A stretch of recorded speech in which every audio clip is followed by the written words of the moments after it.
Hello ladies and gentlemen, Willie here. So we've just had some pretty exciting information come out as of recently. Now I want to start this off with a big, this is not official, this is not confirmed, but well, check this out.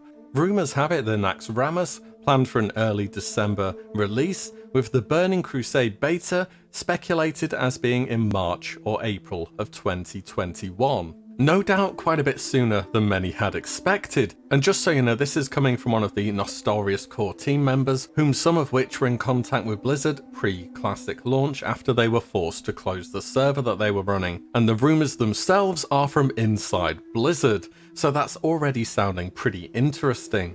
Also, I know TBC itself is not confirmed yet, but this alone is just another thing pointing in that direction where I think most of us know the game will be going. Also, very importantly now, we have had a launch date for Shadowlands confirmed as well, which will be the 27th of October 2020. So I think that this will really help us put certain pieces in place in this puzzle of when we can expect TBC to come out. Now, I did something along the lines of this video back at the start of June, and I got some bits of it right. Here's a screenshot of the summary of my thoughts then. I went for Phase 5 mid-July, it came out July 28th. I predicted a Phase 5.5 where it would have the Scourge invasion and the new open world PvP objectives to come sometime in October. This, however, would involve the pre-Naxx event to go on for considerably longer than it would have in vanilla, where it was a few weeks long, sort of like the Scarab Lord lead up to the run of AQ, but far more scaled down and less intense. Which I think in theory there wouldn't be any issues in extending the period of time the pre-Naxx event takes place. It was one of the few times throughout vanilla where there was cosmetic rewards really from a temporary event, like Tabard of the Argent Dawn, or the undead cleansing items from a variety of locations. The second is Shadowlands is going to be coming one whole month ahead of when I expected, which is the 27th of October, so that alone will cause a big gap of content between anything new possibly coming around that date in any version of WoW. I think there's always a lot of interest for a new expansion. As for how many people who returned for Classic will give it a go, well, it's $40 at the moment on top of your sub fee, and Classic just has the base fee alone. I think the price wall is going to put off a huge amount of players from giving it a chance, especially when so many people have tired of the retail direction of the game for various reasons. Also, I've heard from many a person saying this expansion will be the exception, where they're not going to pre-order it after seeing the state that Battle for Azeroth ended up in, and honestly I can't blame them. In any event, end of October is the day Blizzard have chosen for Shadowlands, so based upon that, I can certainly see Naxxramas coming early December, which may feel a bit on the early side still, especially when there are still servers that are just opening the gates for AQ now, but it's a good amount of time after Shadowlands, and it will have been a little over 4 months since the release of Phase 5. The thing is, the pre-Naxx event will take a few weeks, that is if not all the content is made available at the same time, which is how it was in vanilla from what I understand, and I don't think Blizzard will want to time it so that Naxx fully opens around the time of Christmas for most servers. I think the actual Phase 6 will be early December, but we won't be stepping in foot in Naxxramas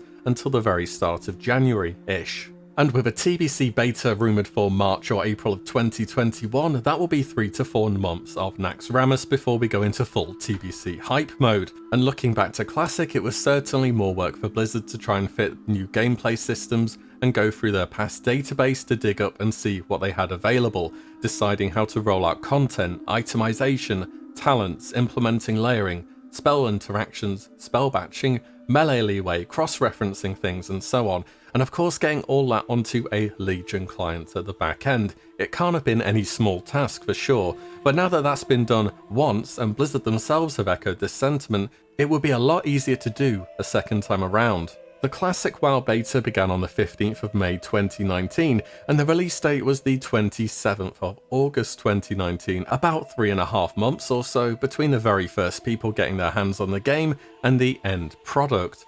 But as mentioned, there was a whole lot more for Blizzard to do at that point in time, and it did feel like quite a bit of the testing was trying to simulate launch, getting layering to work, and just a whole lot of free advertising, which I would do too. It's the smart thing to do here. But based on the fact that this has already been done once, I can see the beta phase for TBC being quite a bit shorter than Classics was, perhaps to the tune of about 2 months or so. So imagine beta begins in March or April and it will end in May or June. And I think this beta, when it eventually is announced and comes around, is when we really need to make sure that TBC doesn't repeat some of the same mistakes that Classic has when looking at some areas of content, but we have plenty of time to go over that before this happens.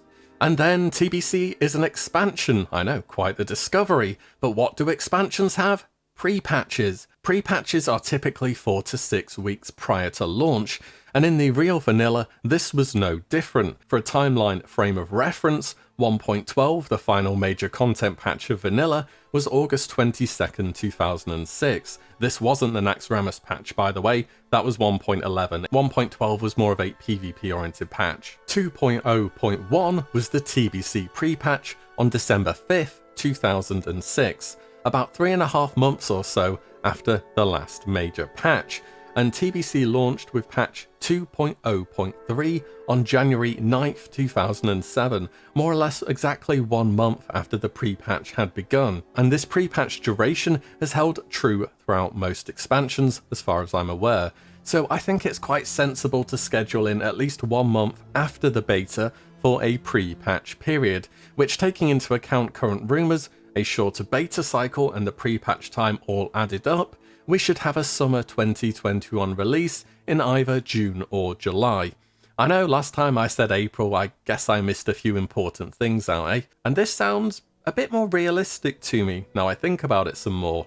It'll be interesting to see what changes are made in the pre-patch, whether it will just be the balance expected for the rest of the expansion or the start of some form of character progression, which I'm hoping for. It made so many big changes back in vanilla. Weapon skill stat being changed to not affect glancing blows. You can stack multiple of the same heal over time from different druids on the same character. Traps are usable in combat but have a 2-second arming time. Auto shot and melee automatically toggle between the two depending on your range for hunters. Full talent revamps, the honor system reworked, dual wielding for shamans. Disenchanting now requires a certain enchanting level to work. Your bank ult won't be doing that anymore. You get the idea. It was huge. And if I remember right, it was at this point that Shaman and Paladin gear began dropping in raids for factions that were going to get that class in the Burning Crusade, despite nobody actually being able to make any use of them until the expansion had come out, when nobody was going to be running the old raids anymore.